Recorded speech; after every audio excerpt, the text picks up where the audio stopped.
Okay, the reason I'm creating these videos is mainly for my own record, so that I don't have to fiddle around with different shader setups to figure out what works for what I want to do and what doesn't work, and how different things affect each other, and how to get materials to look the way I want them.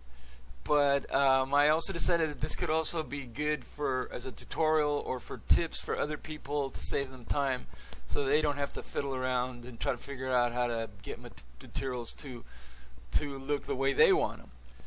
So the first tip is going to be about refraction. And basically I've got two spheres here. One on the left is just a refraction node, refraction shader connected to the material input. Actually, I take that back. It is the one on the left is actually a glass shader node connected directly to the material output, and it is a standard 1.45 refractive index. I haven't changed anything, and that's the way it looks against a checkerboard background. It just looks like a magnifying glass.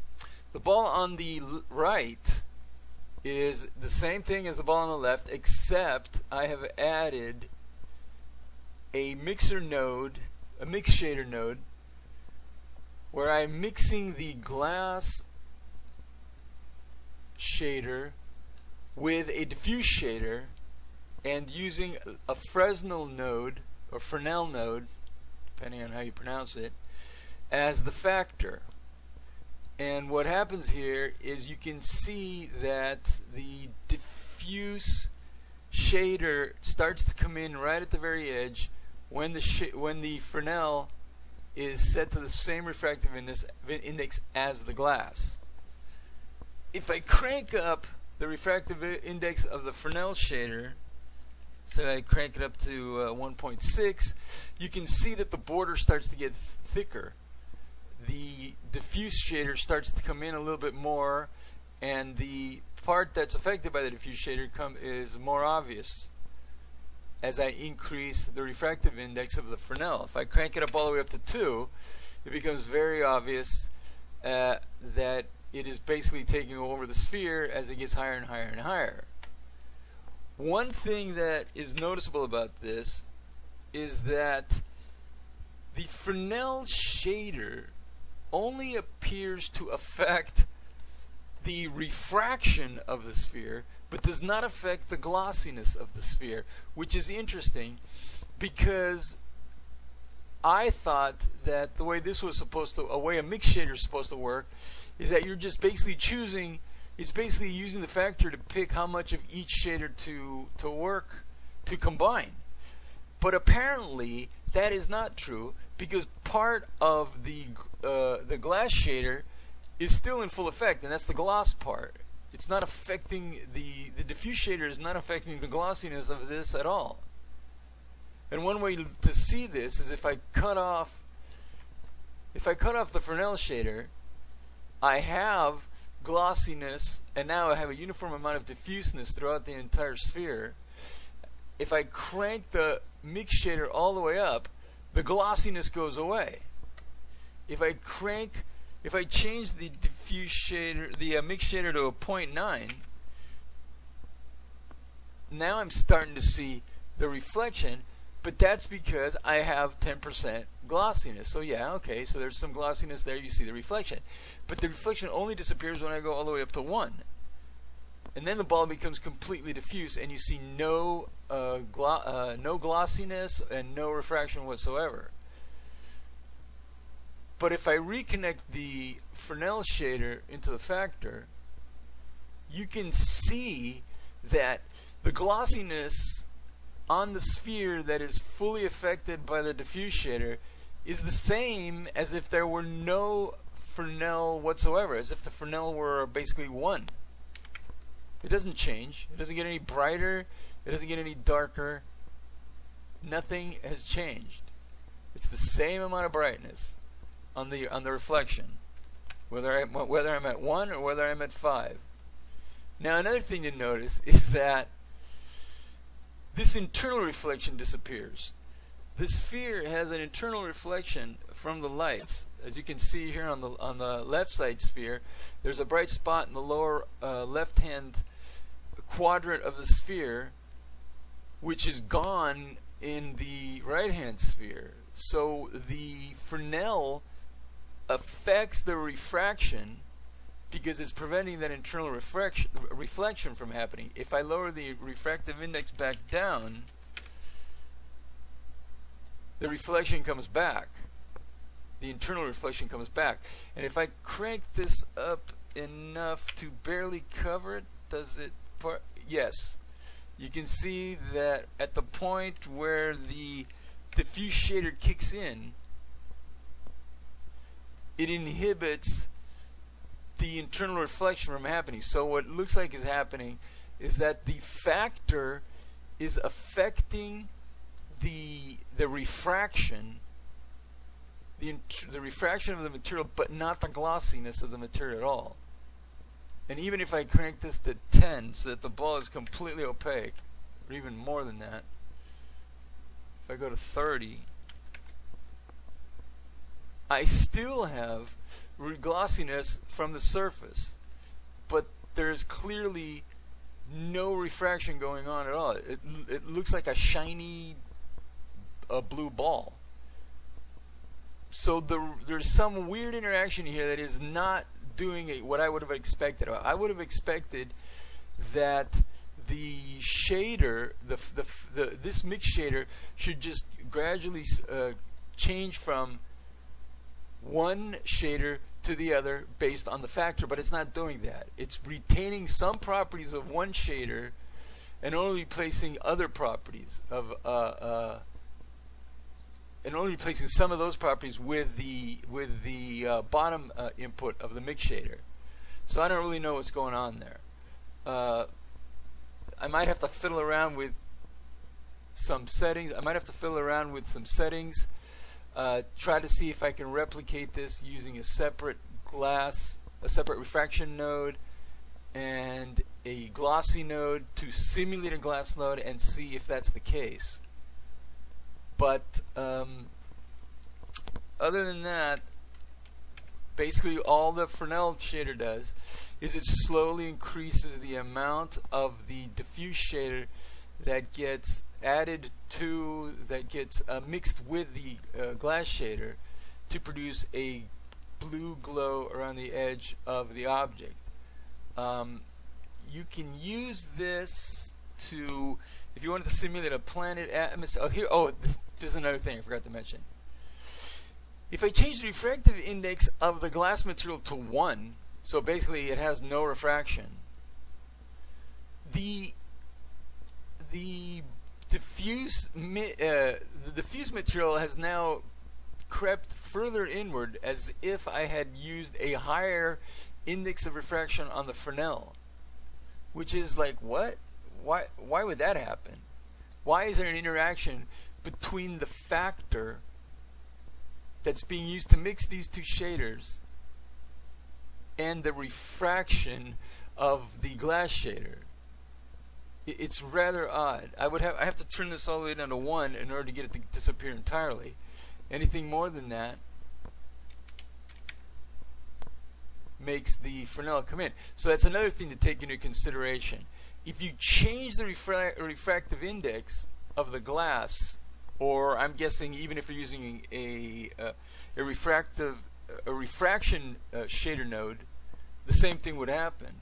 If you change the refractive index, it's going to interact with the refractive index of the Fresnel, and you have to change that too in order to maintain the same amount of mixing between the diffuse shader and the glossy shader. So if you might need to play around with that to get exactly the setting you want.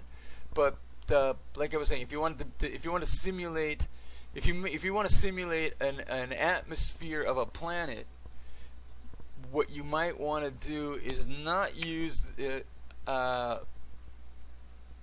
you want to simulate the atmosphere of a planet, don't use a glass shader and a diffuse shader, because what is happening is that the Fresnel shader is essentially giving you an all or nothing type of blending.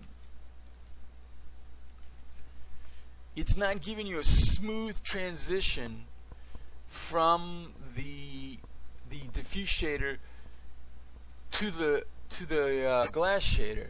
It's either all glass in the center or all diffuse. There is no gradual change.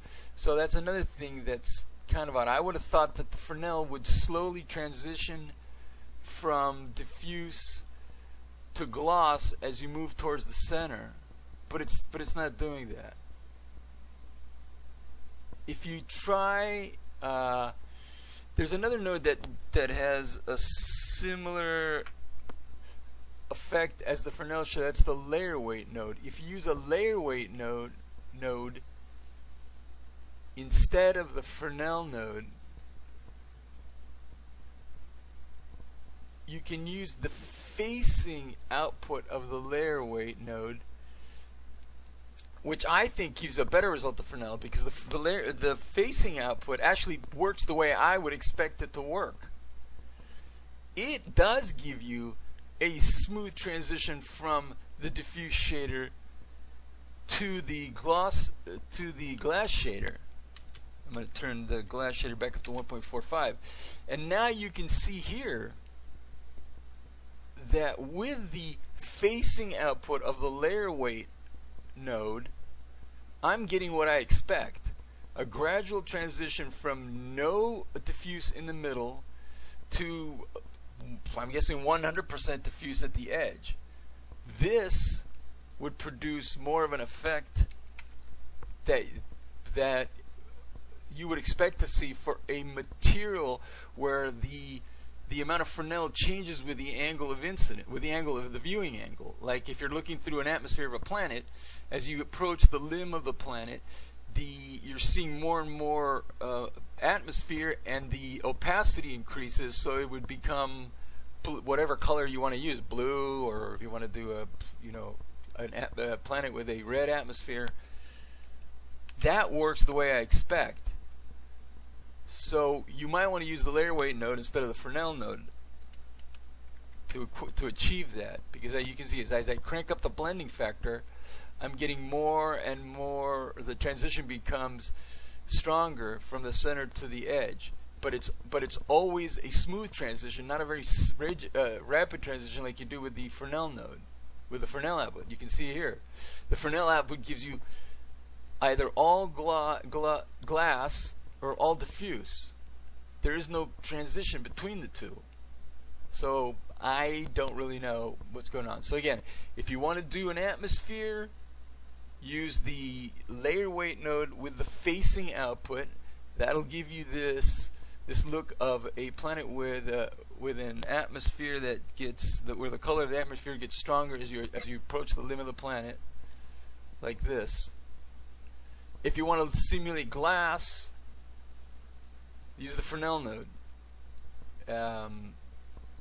Now, to me, the facing output looks better than the Fresnel, but that all depends. I mean, if you're doing it so that you only have a small amount of Fresnel, use the Fresnel, and use a small blending amount with some amount of refractive index on the glass, on the glassy shader, or on the I'm guessing there's an equivalent problem with the refraction shader. So we'll see, fiddle around with these settings to get exactly what you want. But again, as you crank up that blending and using the Fresnel output, you're getting this sudden transition from one to the other. Now, if I change this, let me put this amount here. Let's say 0.3. Okay, so I've got some amount of some amount. So I'm going to delete this glass shader and replace it with a. I'm going to replace it with a refraction shader. and I'm guessing the only difference between a refraction shader and a glass shader is that refraction shader only includes refraction. It does not have any gloss on it. And that appears to be the case because you don't see any reflection off the surface of it. There are no the lights are not being reflected off the surface. So the glass shader is really a refraction shader mixed with a glossy shader, while the refraction shader is only refraction and the glossy shader is only gloss. Now, the way these interact, let me replace this layer weight with the Fresnel node and see if the interactions are the same between these two as it is with the glass shader. And let me turn this up to 1.45. Yeah,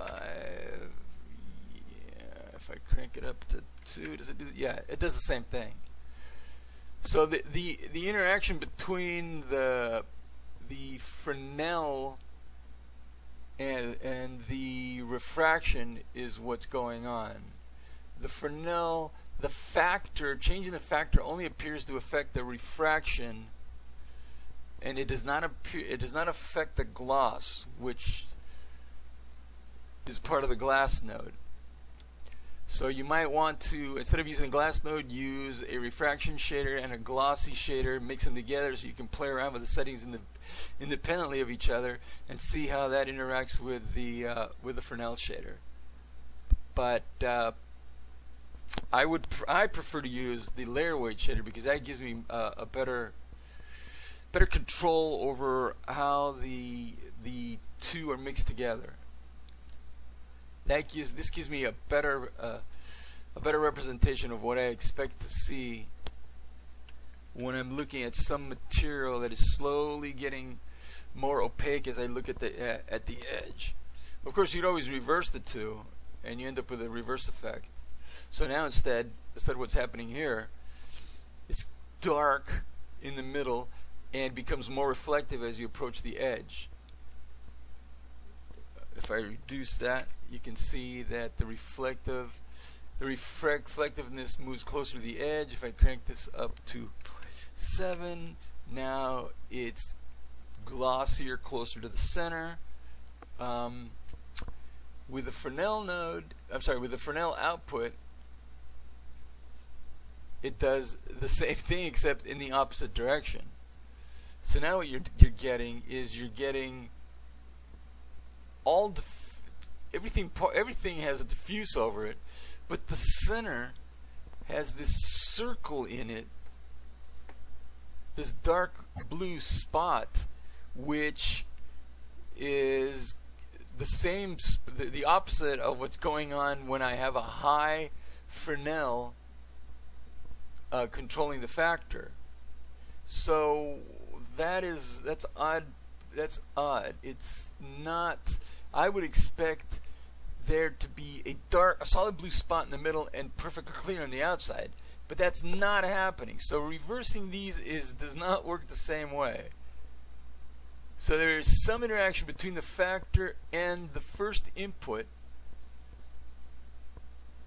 that causes the behavior of that affects the behavior of the first input differently than it does from the second input. So you might want to play around to get what you look. This doesn't look very good at all. I don't think this works. I don't know what is this supposed to be. So clearly you can't use the Fresnel for having something that looks glossy as you get closer to the edge, which a lot of materials are. A lot of materials look rough when you look right at them, but if you look at them from at the edge, they get smoother and shinier, which is what the effect is that you get when you use the facing output from the layer weight node. This. So I would not use the Fresnel. I would use the layer weight node and use the facing output because the behavior of it is more predictable, and when you interchange the inputs of the mix shader that's being controlled by the layer weight node, the behavior is the inverse. So, which is not the case for the Fresnel input. The Fresnel output of the layer weight node is not inverse when I swap the inputs. So I would stick with a layer weight node if you're going to be mixing a diffuse shader with either a refraction or a glass shader in order to produce the Fresnel effect. I decided to fill it around more with the refraction, or in this case glassy shader, and the Fresnel, and play around and see exactly what is going on. Well, I understand how Fresnel works, but it looks like it really only works if you keep the refractive index of the Fresnel shader and the refractive index of the glass or the refraction shader the same. And it appears that all it really does is it adds this rim around the edge, regardless of how high you crank up the refractive index. So if I crank up the refractive index to a very high value,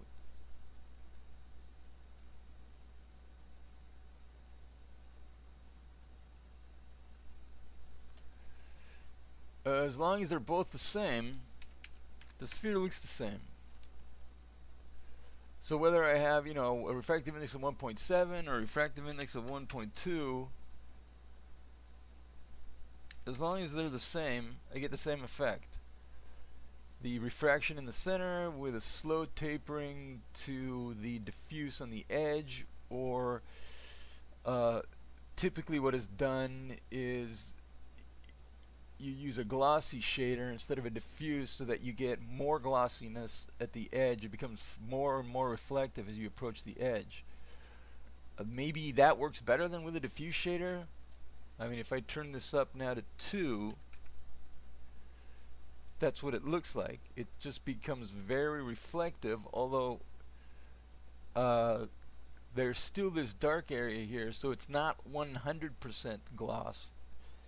It's 100% gloss with a dark background.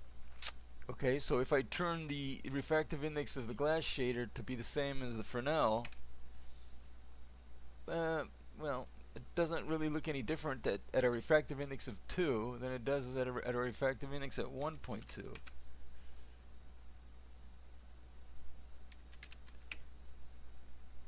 There might be less glossiness on it, because that looks like that does appear to be happening at a higher refractive index. There's more glossiness on it. But I could achieve the same thing by just mixing it without this. Who needs that? I could do the same thing by just playing with this, even though in this case it's just a uniform amount of glossiness rather than increasing glossiness at the edge. So I would still prefer to use the layer weight node and use the facing output, because here the transition is a little bit better.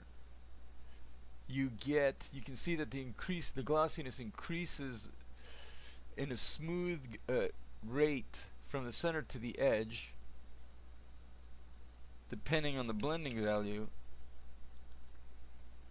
and the refractive index is now, in a sense, independent from this shading that's happening here.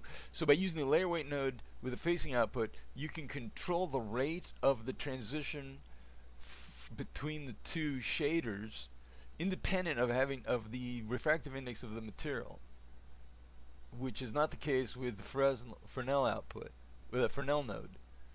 You have to have them set to the same, or else you get strange effects where you get that dark border. So, that's another tip. Also, same thing with the diffuse. I mean, if I replace that with a diffuse and use the Fresnel, I have to keep the refractive indexes the same in order to maintain the Fresnel so that it's just at the very edge. Otherwise, I get that dark border like I mentioned earlier in the video. But again, it's like, the facing output, I think, produces the best effect.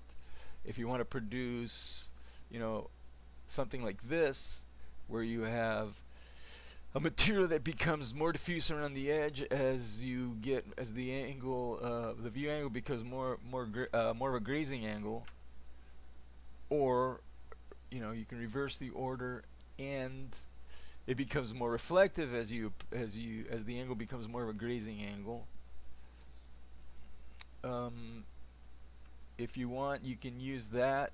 You would use this, for example, to produce a material that has kind of a plastic appearance to it.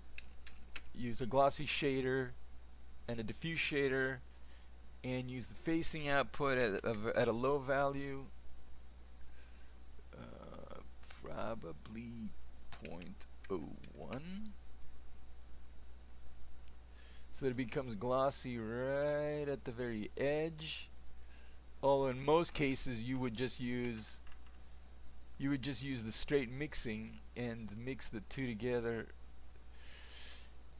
at some low amount in order to get the amount of glossiness that you want, and then add a little bit of roughness to the gloss so it's not so perfect. Then it starts to look like plastic, and then you don't need the facing output unless you want to make it more reflective as you approach the edge. Then you've got to turn this back up to 0.2. Maybe that's too high.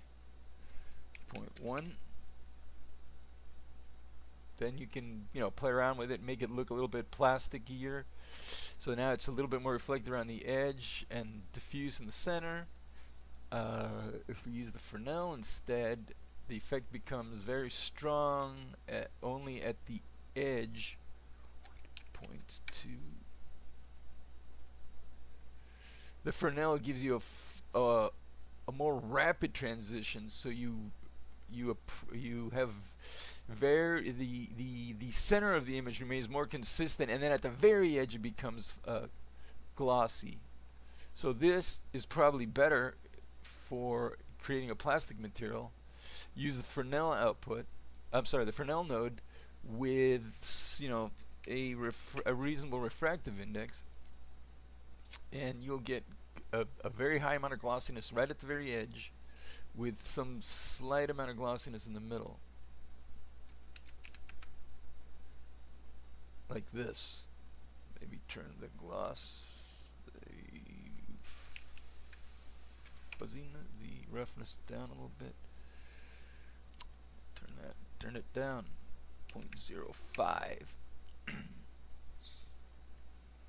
Something like that, so it looks like plastic.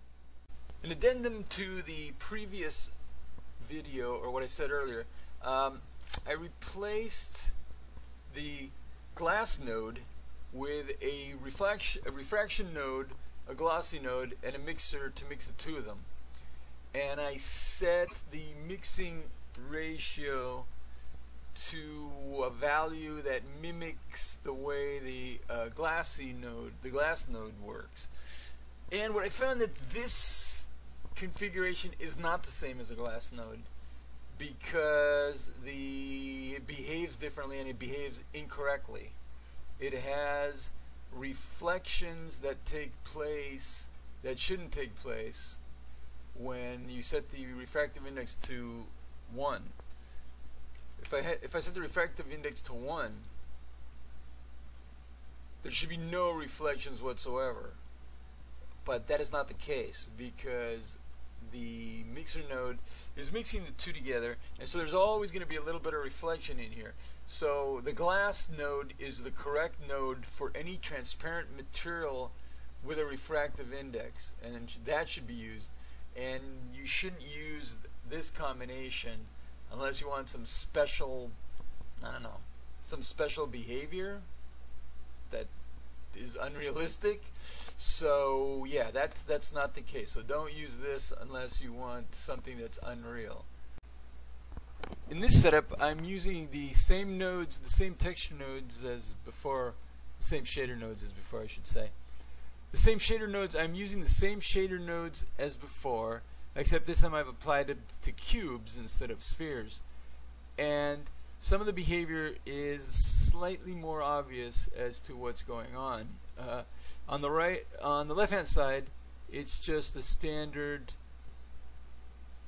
glossy node connected to the material output with a glass refractive index. The right hand side, same situation, except now I'm mixing it with a diffuse shader using a layer weight and the Fresnel or Fernell output as the factor. And now you can see that there is some a difference. It's the faces that are highly inclined or have a shallow angle relative to the view direction are fully opaque. They have pretty much full diffuseness, diffusivity, whatever the word is. And the faces that are perpendicular to the view are transparent with a slight blue haze over them. If I change the blend value to a smaller amount, doesn't change the view, the ability to see through these side faces, this one here and here. It just changes the amount of diffusiveness that's applied to these textures. Now you can see that even though there's the same refractive index, this one on the left doesn't have that opaque face. That I don't know what the critical angle is for glass, but at this angle I think I'm pretty well past that angle, and this face here should be completely reflective, the same as this one here, except that I should be seeing the back of the back wall, and maybe I am. Maybe that's what I'm seeing here. Ah, you know what? Maybe that's what this is here. Let me maybe that's what I'm seeing there. If I put something behind there,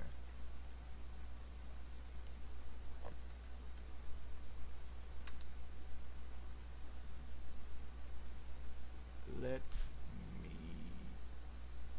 what am I gonna put?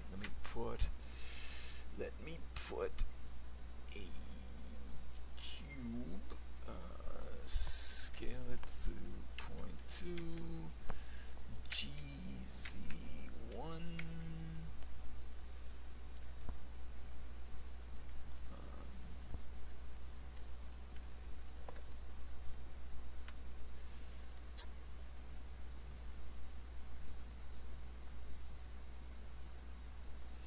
and put it over here, right there. Stop it.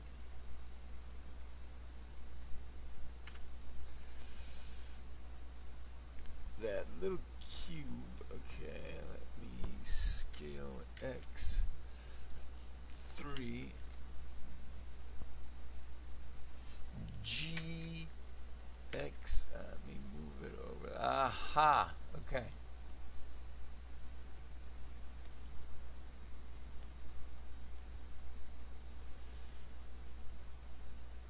Okay.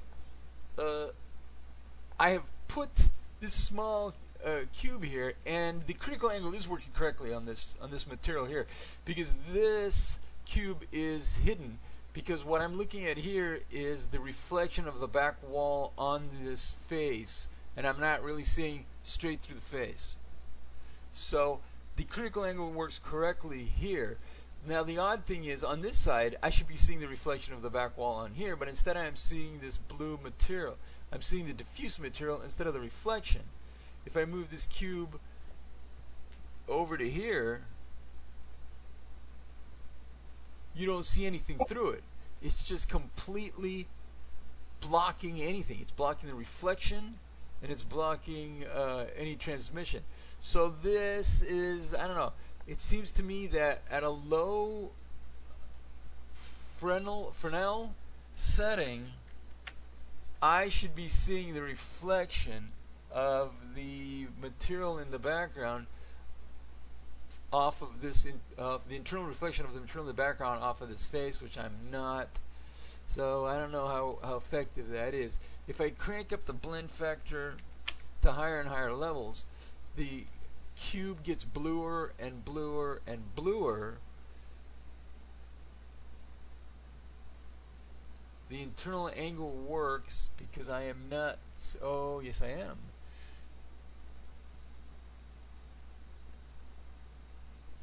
and I am seeing this cube through this side here, so it seems to me that I shouldn't be able to see through here.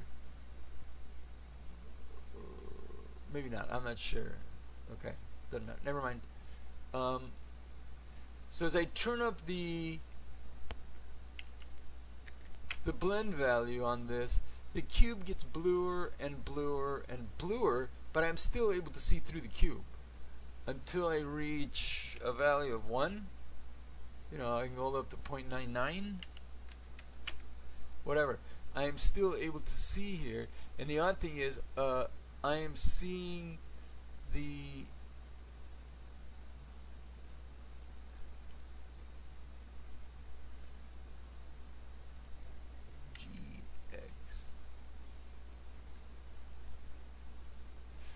yeah, I'm seeing the reflection off of this face, which is the correct behavior. I should be able to see the reflection of the back off this wall, but I don't see that on the internal reflection.